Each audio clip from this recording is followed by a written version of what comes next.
ये लड़कियां जिनसे आप पार्टीज में मिलते हो, फॉरेनर्स, ये कैसे कभी ऐसे हुआ है कि इन्होंने इनवाइट कर दिया हो आपको? हाँ, तो वहाँ पे बात होती ना, जैसे आप किसी पार्टी में गए, वहाँ पे 3-4 फॉरेनर्स बैठे हैं कि कोई बिज़नेसमैन है, कोई कुछ भी कर रहा है, मैं एक्टर हूँ, तो पूछते हैं what have you done as an actor? तो पहले तो मैं बोलता हूँ वही पुराने एड्स एंड ऑल, बोलते हैं दिखाओ। फिर मेरे फ़ोन में होता नहीं है। फिर बोलते हैं कि तो एक लड़की ने पता नहीं कैसे उसने एक फ़ोटो ले लिया और उसने डाला और बोला इज़ दिस यू? तो जैसे ही उसने वो थंबनेल क्लिक किया, वहाँ से मेरे पॉर्न फ़िल्म्स निकले। ओह! भाई सोच रहा होगा कि भाई दिखाऊँ, सब दिख जाएगा एक क्लिक में यार। तो सब दिख गया, तो मैं रेडी नहीं था क्योंकि आई जस्ट एंटर्ड और 5-10 मिनट हुआ था, बट तो ऐसे कई इंसिडेंट्स हुए, उसके बाद से I have stopped using fake names. अच्छा ब्रो, जैसे आपको डीएम्स आते हैं, कई डीएम्स ऐसे भी आते हैं कि यार लड़कों के भी लड़कियों के भी हमें इस इंडस्ट्री में आना है, रेफ़र कर दो। तो आपका क्या टेक होता है? फर्स्टली आप उन्हें काउंसिल करते हो कि मत आओ, या मतलब कैसे आप डील मैं करते तो जो मुझे सेट पर भी लड़कियां मिलती हैं ना, मैं उनको भी काउंसिल करता हूँ कि क्यों आई हो तुम यहाँ पर, मत आओ। मतलब तुम जैसी भी दिखती हो, तुमको कुछ ना कुछ मिल जाएगा। अगर मतलब you don't have any other resource, फिर ठीक है। तो उसी तरह डीएम्स पे मैं ज़्यादा करके अवॉइड करता हूँ, क्योंकि क्या होता है ना, ये लड़के हैं स्पेशली, काम मांगते हैं। काम जैसे नहीं दोगे, अनफॉलो कर देते हैं, फिर दे स्टार्ट अब्यूजिंग यू।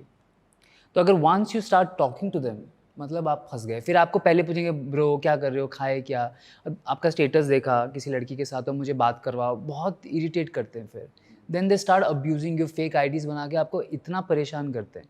तो इसीलिए मैं लाइव जब करता हूँ, कभी कभी इंस्टाग्राम लाइव पे मुझे बोलते हैं, तो मैं सबको यही बोलता हूँ कि don't come into this industry, it is not for everyone. मैंने खुद मुझे कभी कभी लगता है कि इट इज़ वेरी डिफ़िकल्ट। कभी आप छोड़ोगे ये इंडस्ट्री?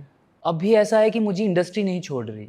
अभी जैसे मैं गैप ले भी लेता हूँ ना, फिर ऐसा कोई ऑफ़र आता है, बोलते हैं बाहर जाएँगे, ये लड़की है, ऐसा पैसा है, तुम्हारे हिसाब से काम होगा, तुम्हारा मूड होगा तब करेंगे। तो इतना अच्छे-अच्छे ऑफ़र्स आते हैं कि मैं और तो ये मनी और लग्जरी आपको अट्रैक्ट कर देती एक है। साथ आता है ना, ट्रैवल भी आता है, फीमेल कंपेनियनशिप भी आती है, पैसा भी आता है।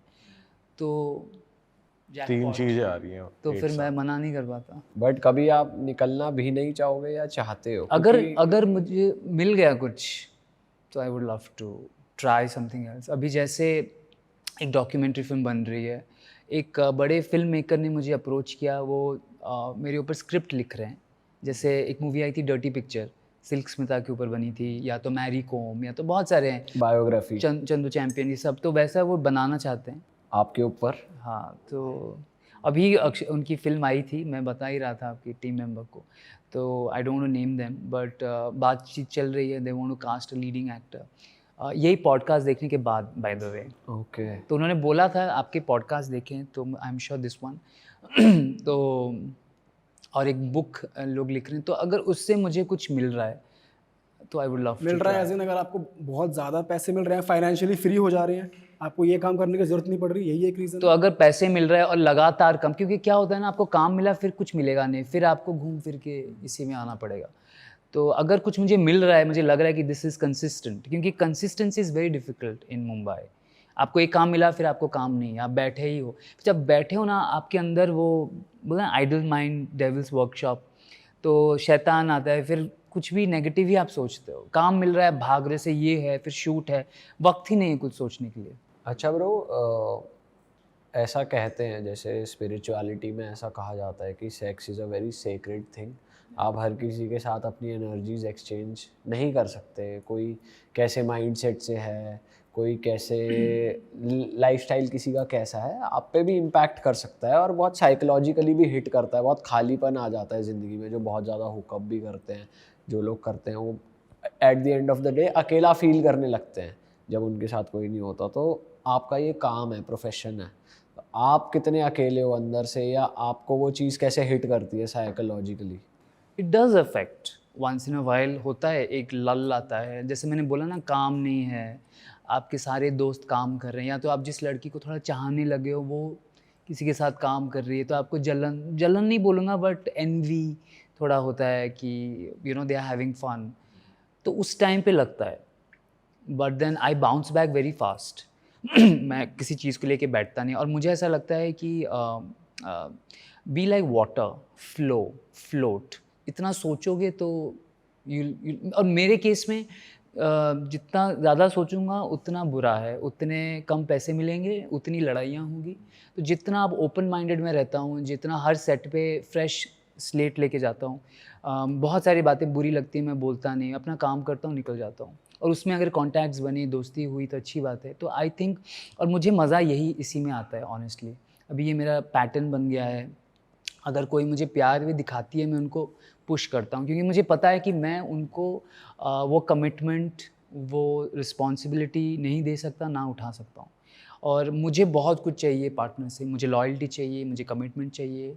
मैं चाहता हूँ मेरी वाली मेरी ही हो, but I am not ready to be the only one for her. तो जब मेरा थिंकिंग ऐसा है, how can I expect all that. तो अभी तो आई एम एन्जॉइंग, जितने partners the more the merrier, threesome, foursome, gang bang, orgy, ये सब करा आपने? सब किया है। तो भाई जब ये गैंग बैंग का सीन शूट होता है, आपके एक्सप्रेशन बहुत अच्छे थे गैंग में। गैंग बैंग का सीन शूट हो रहा है जैसे, या और जी चल रहा है, तो मतलब अब चलो, अब तो काम करते करते आप प्रोफेशनल हो गए, बट ये बहुत ज़्यादा वो नहीं है, डिस्टर्बिंग नहीं है कि यार मेरे को प्राइवेसी चाहिए, या ये तो बहुत प्राइवेट में होने वाली चीज़ें हैं, मैं कैसे परफॉर्म करूँ? मेरे लाइफ में प्राइवेसी ही नहीं है। मैं लोगों के सामने कपड़े चेंज करता हूँ, ट्रैवल कर रहे हैं कहीं भी मैं सुसु कर लेता हूँ, और कुछ भी बात होता है तो कैमरा है, जितने लोग हैं उतना कंफर्टेबल, उतना ज़्यादा कंफर्टेबल है, जितना खुलापन है। क्योंकि मुझे लगता नहीं कि और कुछ बाकी है। बट ये काफी ज्यादा एक्सट्रीम नहीं है अगर गर्ल पॉइंट ऑफ व्यू से देखें? ऐसा हुआ है कभी कि भाई बीच में हो गया हो कि भाई नहीं करना शूट? ऐसा कभी हुआ नहीं। I tell you, I tell you, I am very lucky that way. मेरे सारे शूट्स बहुत कंफर्टेबल हुए। और अगर किसी को एक बार मेरे साथ भी हुआ, I was not in the mood, तो आई टुक अ ब्रेक। मैंने 1 घंटा लिया, आई रिचार्ज माई सेल्फ। मेरा एक प्लेलिस्ट है पॉन का, मैंने देखा, अपने आप को समझा, फिर मैं आया सेट पे and I was bang on. लड़कियों के साथ अगर उनको कुछ प्रॉब्लम है, किसी को कभी कभी पीरियड्स आ जाता है, क्योंकि दे डोंट नो, कुछ थोड़ा मूवमेंट होता है, आ गया तो शूट बंद हो गई। मेरे हिसाब से और अगर नहीं हो पा रहा है तो हम फेक सीन करके ख़त्म कर लेते हैं, और वो हम बैठ के बात करते हैं कि अगर आपको करना है या नहीं करना है। नहीं, वो बोलते हैं मुझे करना है बिकॉज मुझे तो पैसे चाहिए, वरना मुझे, तो मैं जब बोलता हूँ फेक सीन करना पड़ रहा है तो उस केसेस में कभी मतलब कुछ अमाउंट कट होता है, सैलरी कट होती है, ऐसा होता है पर एपिसोड, ऐसा कुछ? नहीं। आई थिंक हमारे जितने भी मेकर्स हैं, भले ही बना रहे हैं ऐसी फिल्में, वो बहुत इमोशनल होते हैं, और सब कोई ना कोई मजबूरी से ही वहाँ है, तो एक दूसरे को समझते हैं। इवन द डायरेक्टर्स, ऑब्वियसली वो मेन होता है प्रोड्यूसर, डायरेक्टर भी एक पर डे पे है, उनको भी शूटिंग का पैसा मिल रहा है, कैमरामैन को भी पर डे पे है। मेन होता है प्रोड्यूसर्स, और प्रोड्यूसर्स भी अच्छे हैं, दे अंडरस्टैंड यू। और मैंने कभी फोर्स देखा ही नहीं है, नहीं हो रहा है तो ख़त्म, उसमें कुछ बना लेते हैं। एक बार ऐसा हुआ कि एक लड़का नहीं कर पा रहा था, तो वहाँ पे जो स्पॉट बॉय था वो राज़ी हो गया, उसको ही भेज दिया। फिर उसने उनके साथ कितनी सारी फिल्में की। अरे वाह, आपने ये वीडियो यहाँ तक देख ली भाई, तुमने हमारी मेहनत सफल कर दिया, तुम ही लोग हो असली रियल हिट। और अगर आपको बहुत मज़ा आ रहा है ऐसी क्लिप्स में, ऐसी वीडियोस में, तो फटाफट जाइए प्लेलिस्ट पे, बिंज वॉच कीजिए, सारी वीडियोस देख डालो और मौज काटो। That is it. हम मिलेंगे नए पॉडकास्ट में, नए क्लिप में। Till then bye bye, see you, take care, do subscribe.